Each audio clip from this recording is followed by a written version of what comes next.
Thank you, Mr. Chairman. And thank you, Chairman Smith, for sponsoring legislation, the Honest Act. I believe that this bill will take a very important step toward improving the quality of science at the EPA. This is incredibly important because this agency ensures that our air and water are clean, which is something that all Americans want and deserve. However, in recent years, the EPA has not been as transparent and forthcoming with the scientific data that the agency has used as the basis for costly regulations. That's exactly where the Honest Act comes in.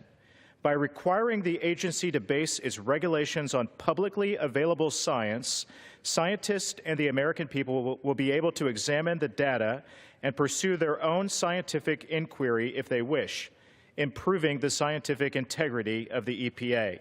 Transparency throughout all levels of the federal government is an important tenet of American democracy. I strongly support all efforts to provide the American people with more information on how our government works.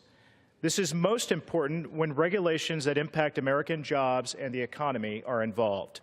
Critics of the Honest Act claim that requiring scientific data to be public would compromise personal information. This is a false narrative. This legislation specifically protects that information by way of redactions. It is not the interest of Congress or the EPA to compromise anyone's personal data.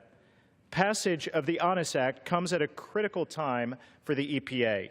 Executive orders issued by President Trump require that the agency review and potentially revise a number of regulations from the past administration that were only partly based on science and that were never made public to the American people.